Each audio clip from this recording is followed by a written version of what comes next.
Hello നമസ്കാരം സുഹൃത്തുക്കളെ, എല്ലാവർക്കും സുഖമാണെന്ന് കരുതുന്നു. അൽഹംദുലില്ലാ. ഇവിടെ റാത്താണ്. കത്തുന്ന വാർത്തയിലാണ് നിങ്ങളുടെ മുമ്പിൽ ഇപ്പം നമ്മൾ എത്തിയിട്ടുള്ളത്.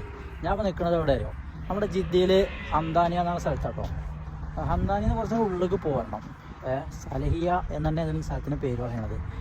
ഇവിടെയൊക്കെ ഒരുപാട് ഒട്ടകങ്ങളുണ്ട്. അപ്പോൾ ഈ ഒട്ടകങ്ങൾക്കൊക്കെ നമുക്കിവിടെ ഒരു ഗ്ലാസ് പാൽ കിട്ടും, ഒട്ടകപ്പാൽ കിട്ടും. അപ്പോൾ ഇവിടെ ഇവർ ലൈവായിട്ട് കറന്ന് കൊടുക്കും. അപ്പോൾ ഒരു ഒട്ടകപ്പാലിന് പറഞ്ഞാൽ ഒട്ടകപ്പാലിന് 5 റിയാലാണ് അവർ വാങ്ങുന്നത്, 5 റിയാൽ. അപ്പോൾ നല്ല ഒട്ടകപ്പാലിൻ്റെ ഗുണങ്ങളും കാര്യങ്ങളൊക്കെ നമുക്ക് അറിയാമല്ലോ. അപ്പോൾ ആവശ്യക്കാരൊക്കെ ഉണ്ടെങ്കിൽ ഈ ഏരിയക്ക് പോകുന്നത് ഇതൊരു ഒഴിഞ്ഞ ഏരിയയാണ്. ഒരുപാട് ഒട്ടകങ്ങളുണ്ട്, ഒരുപാടുണ്ട്. നാളത്തെ അങ്ങോട്ടൊക്കെ ഉണ്ട്. അതിൻ്റെ ബാക്കിൽ കാണുന്നത് ഒട്ടകങ്ങളുണ്ട്, ഒരുപാട് ഒട്ടകങ്ങളുണ്ട് നമ്മൾ. അപ്പോൾ ഇങ്ങനെയൊക്കെയാണ് കാര്യങ്ങൾ. പക്ഷെ നമുക്ക് ഏതായാലും ഒട്ടകപ്പാൽ കുടിച്ച് ചില ആളുകൾക്ക് ഒട്ടകപ്പാൽ കുടിക്കുക പറഞ്ഞാൽ ചില ആളുകൾക്ക് വയറിളക്കൊക്കെ വരും, വയറിന് അസ്വസ്ഥതയൊക്കെ വരും. ആ കൂട്ടത്തിൽപ്പെട്ട ആളാണ് ഞാനും. ഇല്ലത് പറയാലോ. ഓക്കെ എന്നാ, ഗുഡ് ബൈ.